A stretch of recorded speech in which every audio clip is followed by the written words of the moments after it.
Good evening, everyone, and welcome to this session here at St. Luke's Parish. For those of you I don't know, my name is Ryan Fleener. I'm the rector here, and it's a real joy to be able to welcome you to this important conversation tonight. I think all of us, having lived through the past 18, 19 months, know a good deal about stress in our lives.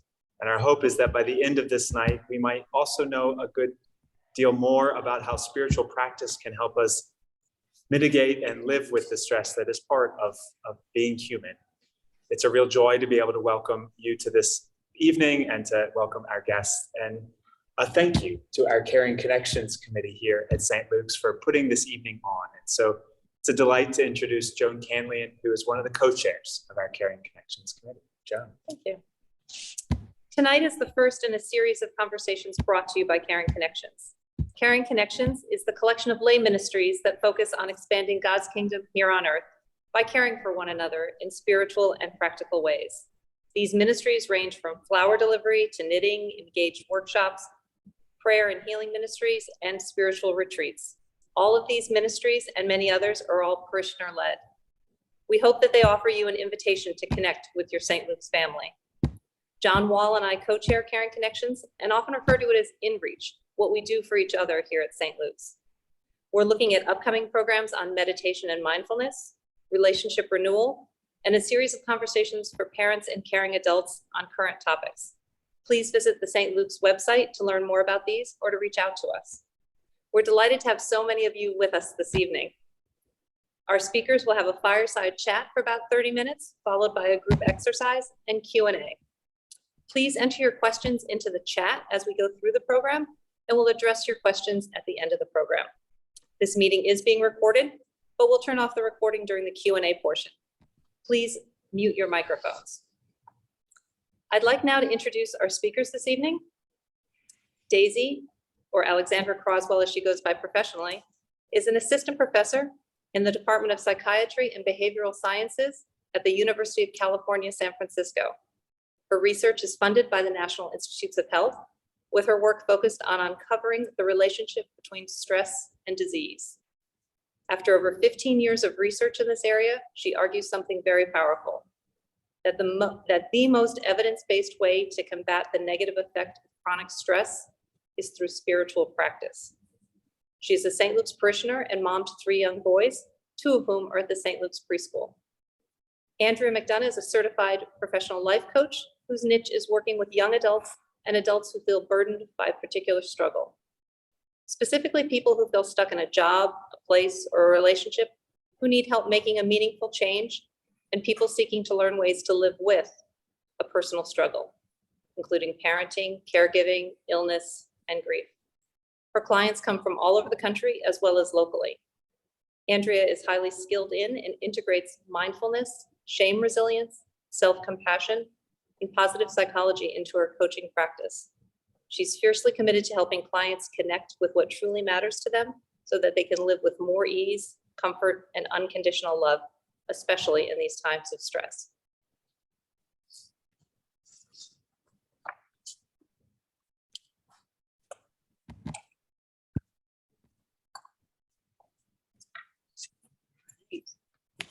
Hello.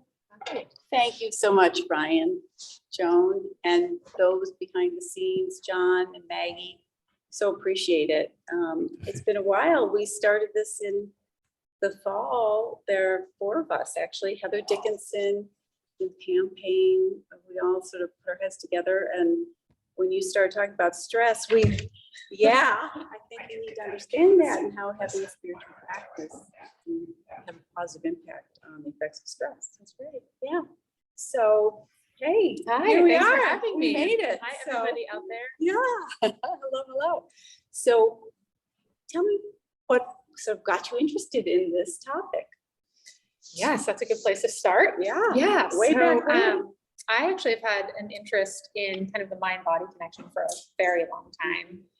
One of my earliest kind of connections or memories was back when I was 12, and my mom was diagnosed with breast cancer, and she went to a healing touch practitioner. And I don't know how many people are familiar with healing touch, but it's a healing modality where you lay on kind of a massage-like table, and the practitioner works your energy field outside of your body and never touches your body. And the idea is that through the movement of the hands over the aura, the energy, there's actual physical healing. And I remember sitting in the corner of the room watching and just wondering, like, is this real? Could this even possibly work?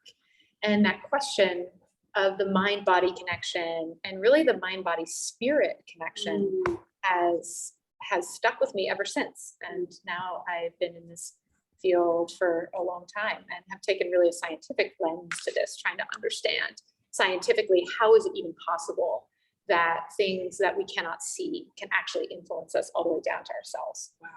Yeah. So how does stress affect our bodies? Yes. What can you tell us, Stress doctor? does affect our bodies. Doctor, And tell yes. So there's decades of research now. It's not even a question anymore in the scientific literature. There's decades of research now showing that stress causes damage on our bodies in ways that lead to increased risk and progression of diseases. When I first went to UCLA to get my PhD, when you get your PhD, you pick a specific advisor and kind of a specific research question that you want to go study. And my question was, does stress cause cancer? Wow. I wanted to know if that explains why some people get cancer even when they're healthy, like my mom. And so I went to go and study that. And what we know is that there's actually many, many pathways in which stress can influence our immune system and our cells. And there's even mouse models showing how cancerous tumors can grow at a more rapid rate when the mice themselves are under stress, which you would do by putting them in a kind of a very tight and small home, compared to the mice that you create this warm, loving, beautiful home with lots of toys and lots of good food to eat.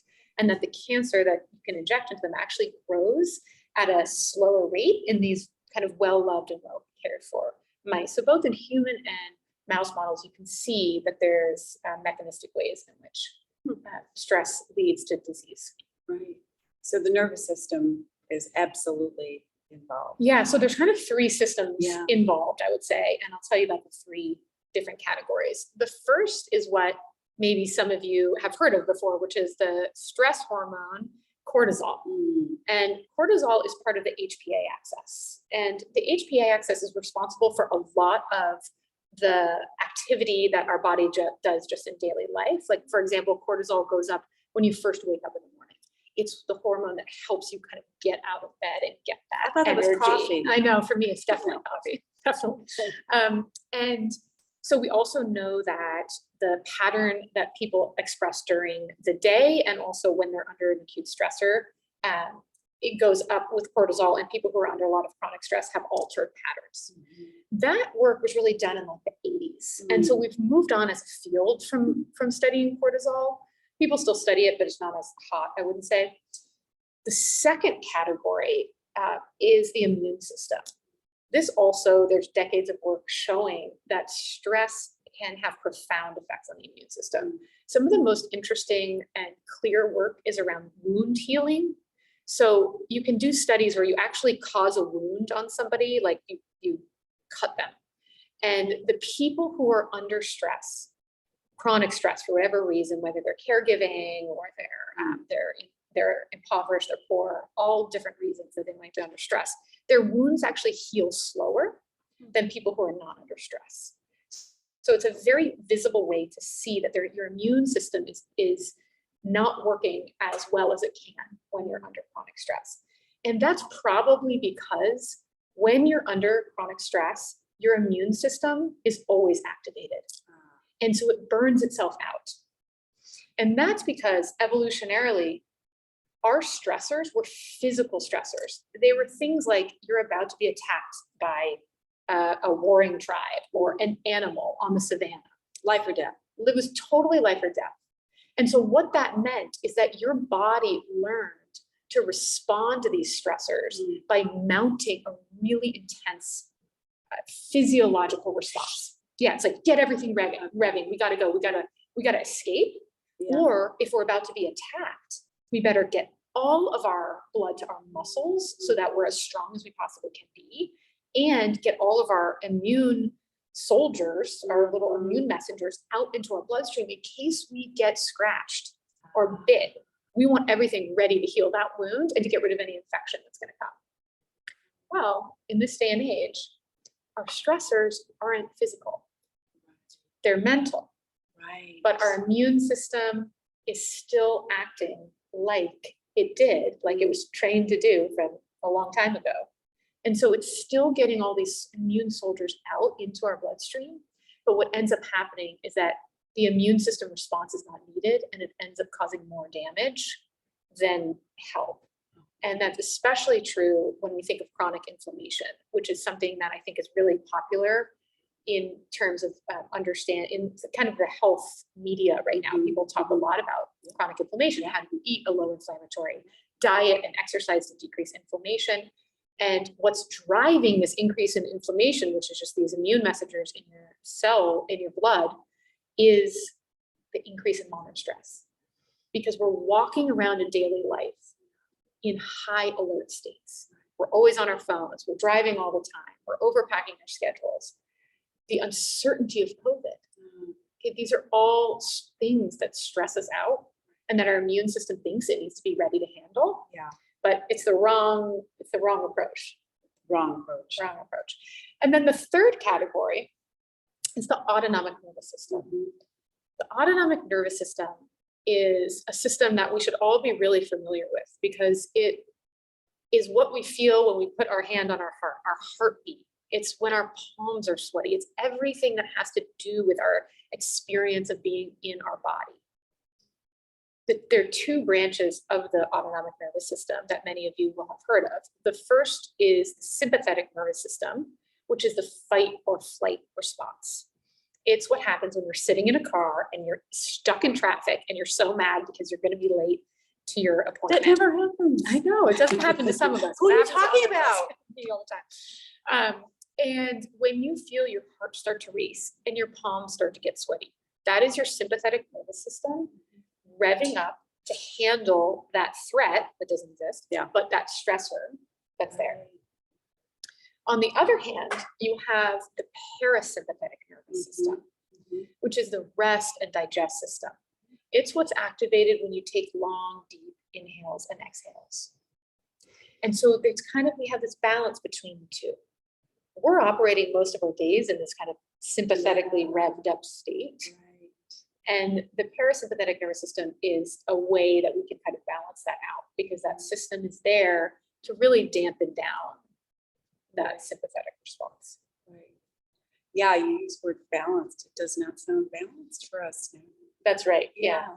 And I was thinking about, so in terms of stress, the stress of being late for a meeting in a car versus you lost your job, like how does that affect our bodies? Yeah. It's really important to know that there's many different kinds of stress. Most of the stress that I study is chronic stress. And in particular, right now, most of my work is focused on a type of stress called caregiving stress, which probably many of you in the audience have experience with. And the National Institute of Aging has funded a lot of work, including mine, specifically trying to understand caregivers of family members with Alzheimer's disease or dementia. That is a very intense chronic stressor. Because of the nature of the disease of Alzheimer's and dementia, it's very difficult on the family unit, and there's so much unknown. Like, how long am I going to be caring for this person? Are they going to keep deteriorating? So that form of chronic stress is what we tend to study. That's just an example of a population, but that kind of intense, everyday, unknown amount of time. You use the word unknown, I mean, as one of the top stressors in the pandemic you're talking about. Yeah, because uncertainty. The uncertainty is high level stress for us humans. That's right. Right. So there's actually three things that we know are the biggest stress drivers: uncertainty, time pressure. Oh, yes. And social evaluation. Oh, yeah. If you feel like you're going to be socially evaluated, which happens to us many times a day. You're going to be kicked out. That's right. Or not. Yeah, because and that's evolutionarily, because you could be kicked out of the the safety of your group if you weren't accepted. And that's why there is such a pressure that we all have to feel connected, to feel like we belong, to feel accepted. It's just part of who we are as humans. Yeah. So when we're feeling like we're being judged, it's one of the most intense ways to induce a stress response. Right. And our culture certainly has lots of opportunities to feel judged. Yes. Especially Yeah. now with I social know. media. Yeah. So you're right. I'm feeling the stress going up as I'm listening to just the way we're living in this culture. Yeah. That's right. Yes. I want to ask you, I don't want to forget to ask you though about this to my left. You're right, that this Yes, thank you. beautiful book that people heard about and some people are sitting at home with it Yes. and sort of wondering What's the connection? what's the connection? Got it. So this book was written by two authors, Elizabeth Blackburn and my postdoctoral mentor and now good friend and colleague at UCSF, Alyssa Epple. And why I brought this book in tonight and suggested that people get this if they're interested in this area is because this book talks about just really amazing research that's been done over the past 10 years on something called telomeres. Now, telomeres are the caps at the end of your chromosomes where your DNA lives, and these caps protect your DNA. As you age, the caps start to unravel, kind of like the cap at the end of a shoelace. If it comes off, then the shoelace starts to fray. Well, that's actually one of the main ways that we age, is through the fraying of these DNA strands because the telomere crumbles. And what this book talks about is some of the groundbreaking research showing that chronic stress accelerates that process. So stress can accelerate aging. And then what's so cool is that their work also shows that exercise and meditation not only stop or slow that aging process, but actually can reverse it. Because exercise and meditation can lead to increases in an enzyme called telomerase, which repairs telomeres. Wow. Yeah, so cool. Okay. So I feel like that might be why we're here with the spiritual practice. Yes. Sort of connecting those two. Right. The repair. Yeah. Yes. So the say more. meditation, so when Alyssa started doing this work around meditation to really understand the cellular impacts of meditation. And now there's so much work and interest around this area. We were really able to show that the body responds to states when you're in a restful, peaceful place. Responds to states. Yeah, so that your body, so let me tell you about our theory around this.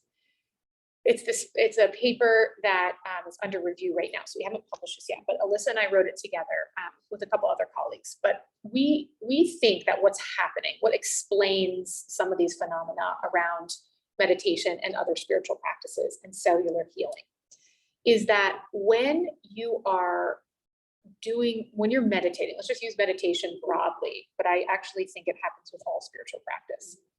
And you're able to get into a psychological state of peace, calm, social connection. Maybe you're connected with something higher, whether it's God or the universe.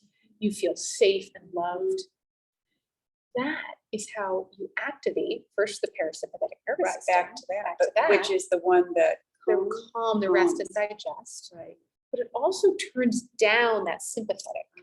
So when that happens, you're no longer your body's no longer trying to protect itself. It's not trying to defeat this unknown thing that's about to attack you. It just sort of takes, because it thinks it's safe. It believes it's safe. So when your body believes it's safe, it turns down all the effort that's put into pumping the cortisol and creating the immune activation and turning on and revving up your heart rate and your blood pressure. And instead, what it can do then is say, wait a second, instead of the energetic demands that implies, because it's very energetically demanding, there's a whole body of work on stress energetics. So it's very energetically demanding. You now have extra energy, literally in your mitochondria, energy Where does that go? That goes to healing. Wow. That goes to cellular repair.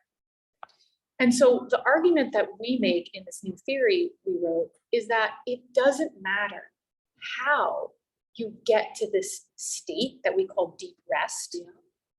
It could be prayer. It could be meditation. It could be nature walks. It could be yoga. It could be Tai Chi. What is it that gets you into a state where you feel calm, safe, relaxed, connected, at peace? Because it's then that your body can actually repair some of the damage that's done throughout the day, just naturally, from this stress, this stressful life that we're living in. It's making me think about what got you interested in this whole field as well. Like to watch a body healer, a sort of energy healer, that the impact of being with somebody who's in a calm state, or somebody who is, you experience that energy from someone else. It's not just alone. Is that right? Or Yes, that's actually a very cutting edge new area of work called physiological co-regulation. I knew it. Yes, you're so smart. Well, and I think this is important for everybody to know, and that's that new research shows I literally couldn't do this until 5 years ago because the statistical modeling wasn't advanced enough, and now they can. But what they can show now is that your autonomic nervous system activity syncs to mine, and mine syncs to yours. So if you're in your house and your spouse walks in and they had a terrible day at work, when you can feel their energy, you immediately know that the day didn't go well, they didn't get the deal, or they didn't get the job, or there was too much traffic, who knows what. It really is scientifically that yes, my nervous system is syncing to that person's. Wow. Okay. Yeah. Cool. I like syncing with yours. Yeah, you have a good autonomic nervous system for me to sync to. Or we still have the audience. Yeah. Some things in my mind too about rubber bands. What was it that I was reading about rubber bands? Oh, and you said So, yeah, that's a good, positive stress. yes, too. about positive stress too. Yeah. Yeah, I think that's an important point to cover, that not all stress is bad. So this doesn't mean that we should just be living in kind of a blissed out state and just meditate all day long, so that we're in the state of deep rest. It's really that sometimes stress is really damaging, and there's other times that stress is really good for us. So exercise is the perfect metaphor. When you exercise and you really challenge yourself, you're like, I go to Orange Theory, and it's so hard. It's so hard. You have to sprint on the treadmill, and they're always telling you like what your rate is now. If you keep at it, you're going to be going up 3 points, every time. And it's true, like, you can get a little bit better, and then you can learn to come back down and calm, and you're a little bit better. And so that's what you want to do with your stress system as well. You want to take on challenges that push you, but that are where you're able to handle them. You have the resources, you have the social support, you have the information you need. So a perfect example is students doing final exams. That is a healthy stressor for them to be under, because they have the time to prepare, they can get the knowledge and the resources, they can have the social support, and then they can challenge themselves to try their hardest. And then they'll have many times to practice that as well to get better and better. So that would be something that would be considered a positive stressor. And is that kind of protective, or in a way, that when if the band is stretching, then if you a super high level stress event and your band is stretched in a positive way.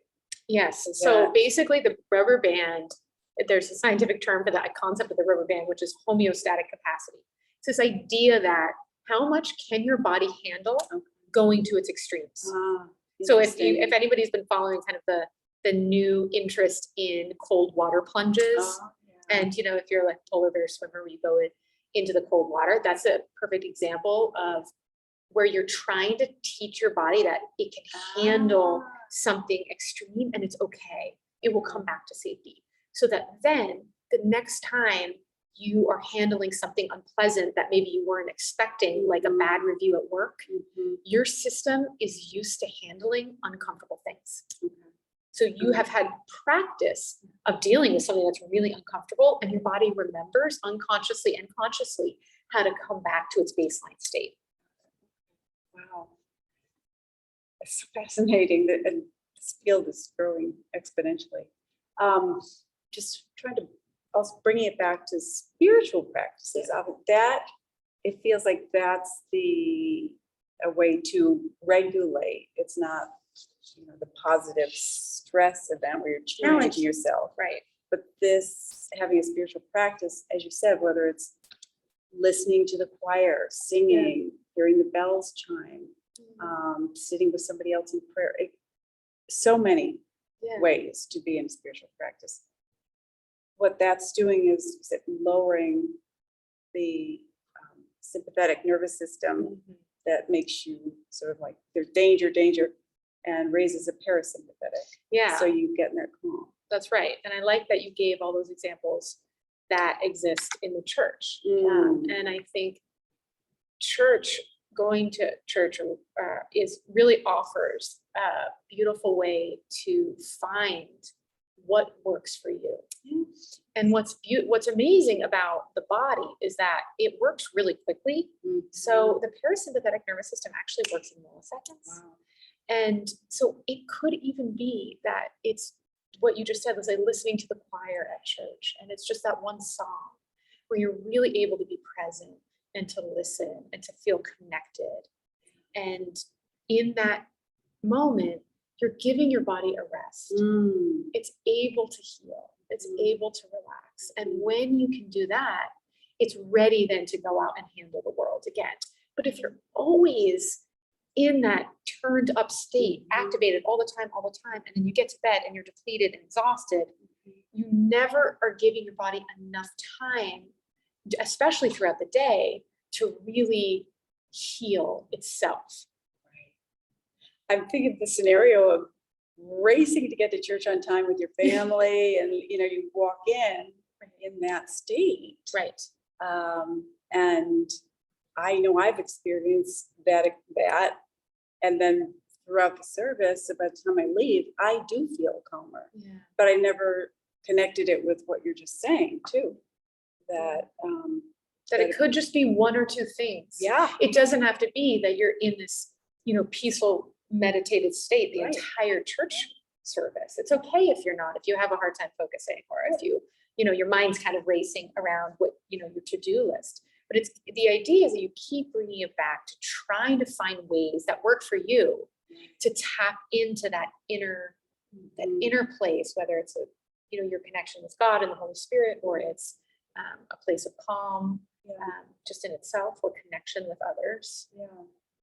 Because the benefit is it happens immediately, the parasympathetic response, the calm, and then the repair.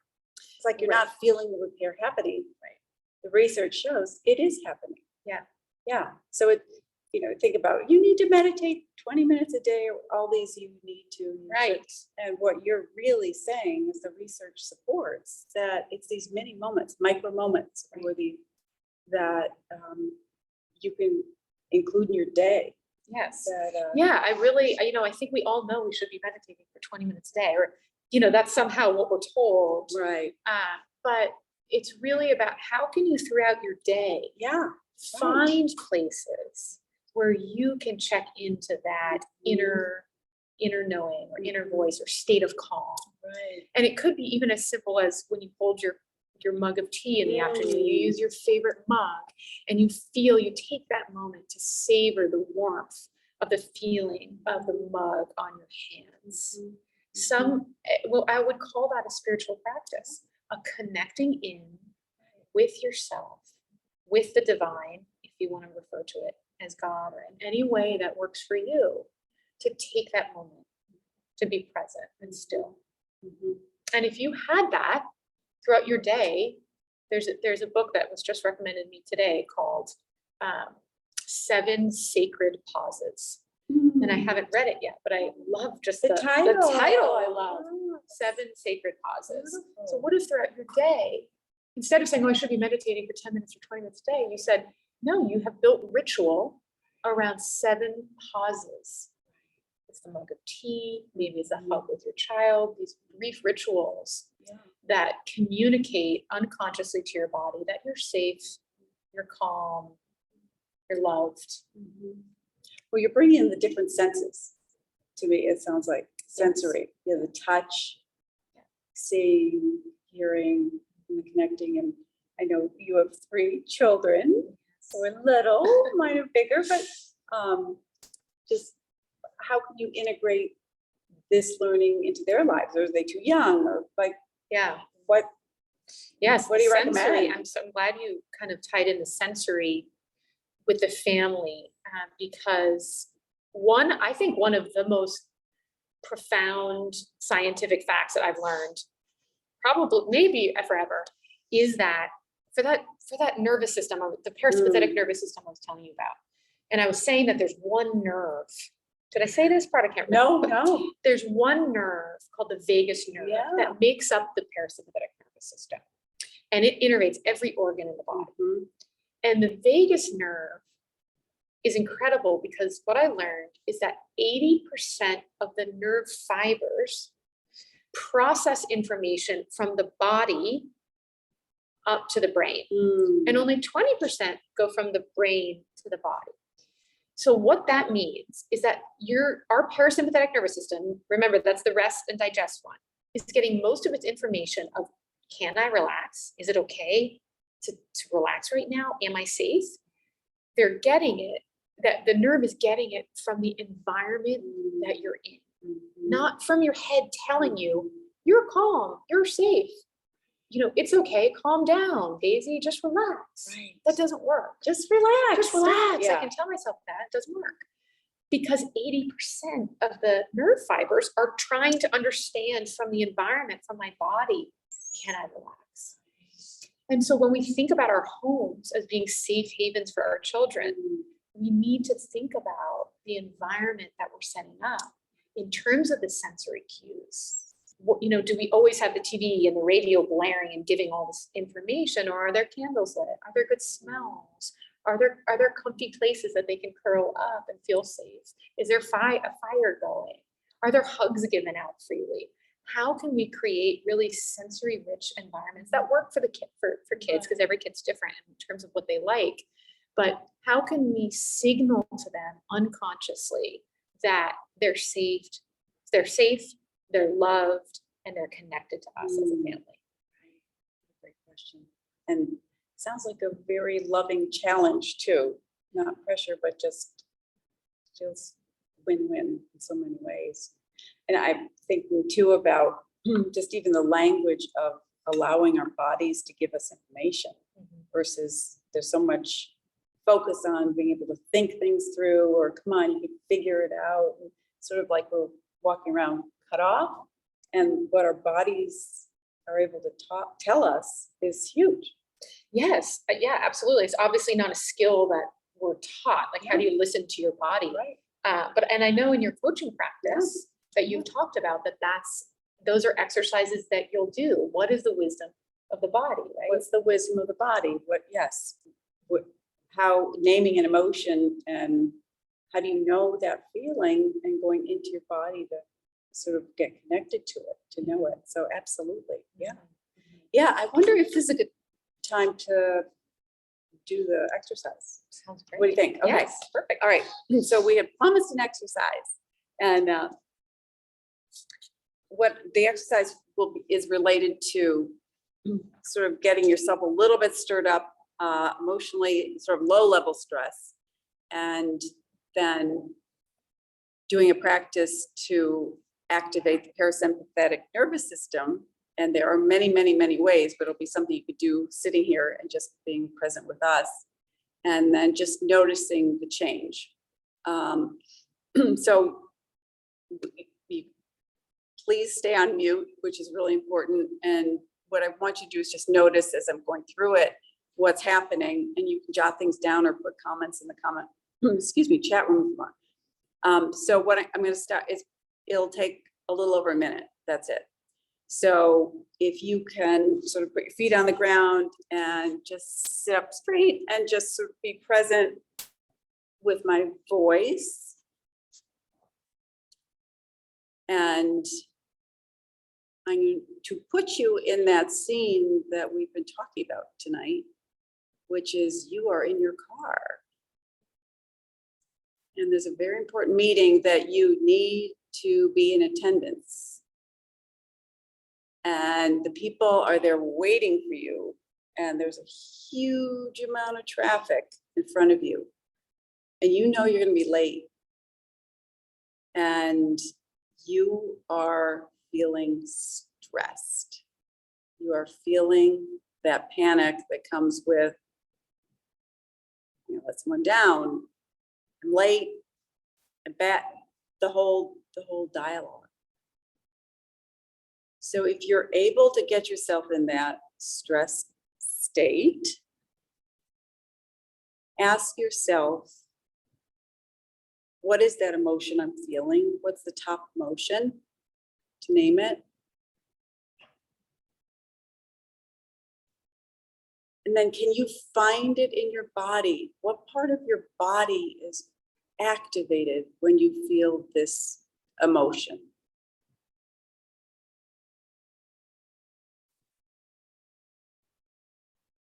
And it's just information to just check in. I mean, some people, I keep closing my eyes. I feel like I'm in the group. I feel like I'm with you. Some people, it's their stomach, chest, neck, maybe their jaw. Your body is giving you information. So just pay attention. You can jot it down or put it in chat, whatever. So now you have that. And what we'll do next is to just do a mini practice. And the mini practice would be a breathing exercise. Another mini practice, hard to do when you're driving, but it's just rubbing fingers together like this, 2 fingers together. And Joan, who came to the women's retreat, was knitting for a lot of it, being paid attention perfectly, and knitting, and that's that other rhythmic sort of calming motion. So either rubbing your fingers together or doing some deep breaths where you breathe deeply, hold it for 3 seconds, let it out. In, out. Maybe one more, just breathing in. And breathing out. And there's a good chance that there's a shift that happened for you. Maybe not. But if there was a shift in a stress level or how you're feeling your body in a different way, just sort of be aware of it, and you can jot it down or put it in the chat what you may have noticed. So if nothing happened, that's okay too. The purpose of the exercise is to let you know that something that happens, a little exercise like this or 3 deep breaths, will have an immediate impact, because we have an expert who told us that. But the parasympathetic nervous system is that fast, faster than fast. So thank you for being part of this and trying out this group exercise and joining us and I listening. think I wanted to comment on that exercise because I really liked the finger rubbing. And it reminds me of that book that we both read. Oh, Called What Happened to You. mm-hmm. Amazing book. A conversation between Oprah Winfrey and what's his name? Dr. Bruce. Oh my gosh. We'll think of it in a second. Terry. Perry Kelly. Bruce no, Perry. yeah, Great Perry. book. And one of the things, and it relates to the children, to the kid question Oh, too. yeah. One of the things that he talks about is he talks a lot about children who experience trauma and what happens to them when they go to school and try to integrate into their families and their social dynamics, and that they really struggle. And one of the things that I think is really important for any parents on the line to hear is that children naturally know how to self-regulate their nervous systems in a lot of ways. not perfectly, but they have tools that they'll develop on their own, whether it's sucking your thumb or chewing gum or twirling your hair or doodling. Like the knitting example is such a nice one, because it's like something physical with the hands.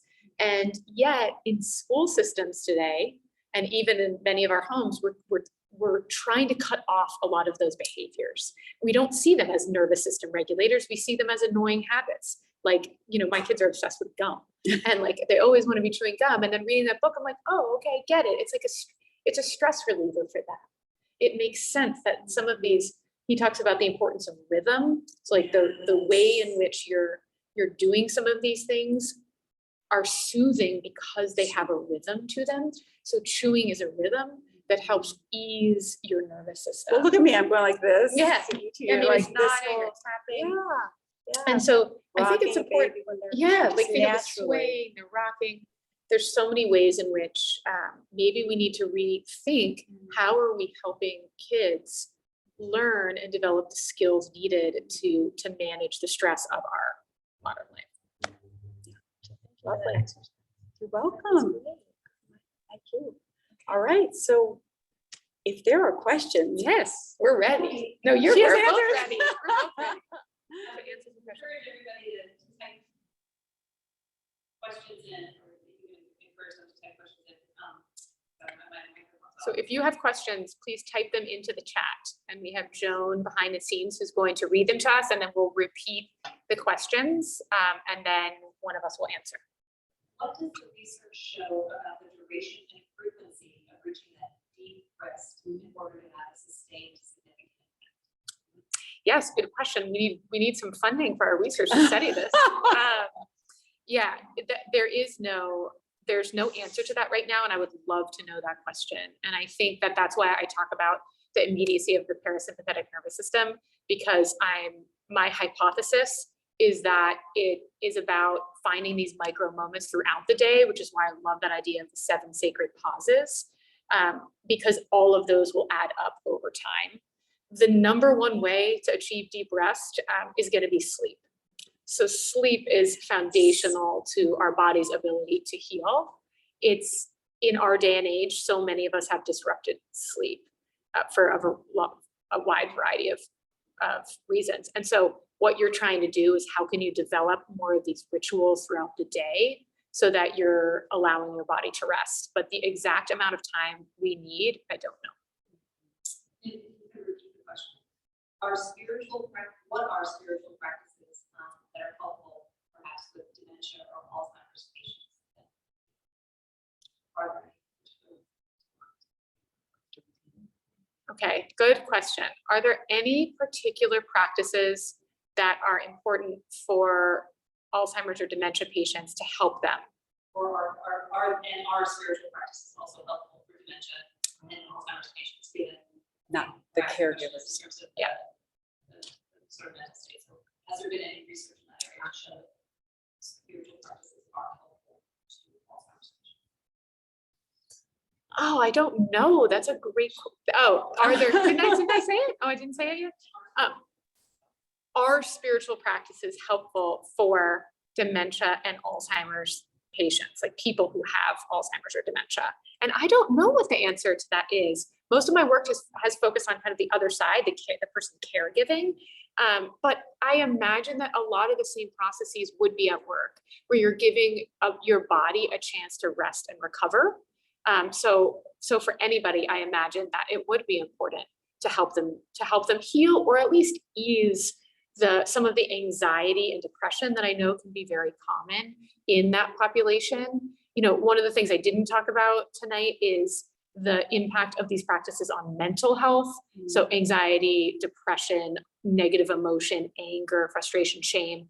So all of those impacts are there. That wasn't the point of the conversation tonight. So I imagine with Alzheimer's and dementia patients, it could particularly be helpful for some of the frustration that I know can be present for them. Another question following up on that is whether it could be beneficial, this practice could be beneficial to other inflammatory conditions such as neuromuscular disorders. Yeah, so the question was, I got it. The question, I know. Repeat the question. I'm stressed Stress mode, okay. A lot of evaluation. What, can these practices also be helpful for other inflammatory conditions? Like, what was the one they said? Neuromuscular disorders. Neuromuscular disorders. Absolutely. There is a lot of focus right now because inflammatory conditions are so prevalent. And so there's a lot of work right now on trying to come up with really unique and creative interventions. Some of the really new ones are things like infrared saunas, and then cold therapy, and practices like yoga. I have a paper showing that yoga decreases chronic inflammation. So yes, all of those things definitely matter for people with chronic inflammatory issues, especially movement-based ones like Tai Chi. There's a lot of research on the movement-based practices for decreasing chronic inflammation. Which is a lead-in. The next question is about a person suggesting a practice she engaged in called laughter yoga, where there are various exercises that invite you to laugh as a release. And so wondering if you could comment on any research regarding that kind of oxytocin release and the stress relief of laughter and tears. Yeah. The question was, what about laughter yoga and the release that laughter or crying can offer? Absolutely. There's a lot of work around the term emotional expression, which is the importance of being able to express emotion. And in some ways, the laughter yoga, while forced, it's almost an easy way to be able to release, to emotionally express. And when we're able to do that, our brains can actually process deep emotions in a much easier way. It's very hard for your brain to process things that haven't been named, labeled, said, expressed out loud. So yeah, absolutely. But I'd be curious from more of the practitioner lens, what are some of the other like expressive, whether it's laughter yoga or other ways to like get emotion out? A guided imagery or visual, I think using your senses again, and then connecting to not just trying to figure stuff out. I keep using that term. So like being with something that's unique, and but then exploring that experience in a safe place. It brings out a lot of different emotion. Being with people you don't know in a new group certainly brings out a lot of emotion as well. So I don't know if that is what you're asking. So next question. No, that was great. Senses. Has there been any research done on the connection between screen time and stress? And any suggestions for spiritual or physical practices that might alleviate the demands on site by using other senses? Ooh. Oh, Can you repeat that? Can you So repeat yeah, research on screen time and stress, and then what can you do to sort of relieve your eyes, relieve the sight, maybe by using other senses? Yeah. So the research on screen time and stress, and then kind of the intensity of always being on screens for your eyes. And are there other ways to tap into your senses to help with that? So the first question, screen time and stress, yes, there's a lot of research that screen time increases stress. It matters what kind of screen time we're talking about. Social media in particular, there's a ton of research showing how that leads to it leads to worse mood. So you become more depressed and more distressed when you spend more time on social media. There's also a phenomena that is an interesting stress correlate, which is called constant checking, where like you're checking your phone at all times, like all the time. And when you do that, that at every time you pick up your phone, there could be bad news. It could be a news alert. It could be a call from your son that something's happened at their school. And so what that creates is like this anticipatory response of anxiety. And so your brain is always trying to predict what's going to happen next. And so your brain is constantly going into this place of like, okay, could be something bad, could be something bad. And so that really revs up the sympathetic nervous system. And so if you can check your phone stats to see how many times a day you're picking up your phone, you know, people average like 30 and up times. So that's really keeping us always in that hypervigilant state. The second question around how can you kind of ease the eye senses? There's some research showing that one of the things that you should do is, I think it's like every 20 minutes, you take a break from the screen by gazing out into the distance. And I think the best thing to gaze at is green space, or now a new topic is called blue space, which is water. And the healing powers of viewing and being in the presence of water. And we're so lucky here to be close to the ocean. And that could be your spiritual practice, is making sure that every day at lunchtime, you go down to Pear Tree Point and just look at the waves crashing. So yes, I think differing your visual stimuli, and I think the research shows in particular, the length of the distance that you're looking at helps ease some of the intensity of the screens, in addition to other work out there around at night, really limiting the blue light so that your eyes can perceive the evening coming and make sure that it's producing the right amount of melatonin so that you can fall asleep as you should, just naturally to sleep. Yeah, so just sort of to add something to tonight's discussion, we're talking about the parasympathetic nervous system, that I've been involved in the last year with a program, or being trained in this program called Positive Intelligence with Shirzad Chamine. He started it maybe 15 years ago at Stanford, and he's done a tremendous amount of research on it. But it's exactly what we're talking about now, where first, the most important thing is recognizing when you are stressed. And then the action you take is, he calls them PQ reps, but it's the same thing. It's a calming experience. It's a breathing or this, or visualizing, but it's something that immediately calms you, your brain. So you're not in that heightened alert state. Because when we think about if we need to make important decisions, or we're in a place where we're super stressed and have to manage that, it's easier to manage if we are calmer, widen the lens. We feel like we're as safe as we could be to be able to take the next step or to make a decision. So it fits with it. It's definitely not the research that you're talking about, but it's, as you said, it's kind of where the research is now, or many more programs about it. And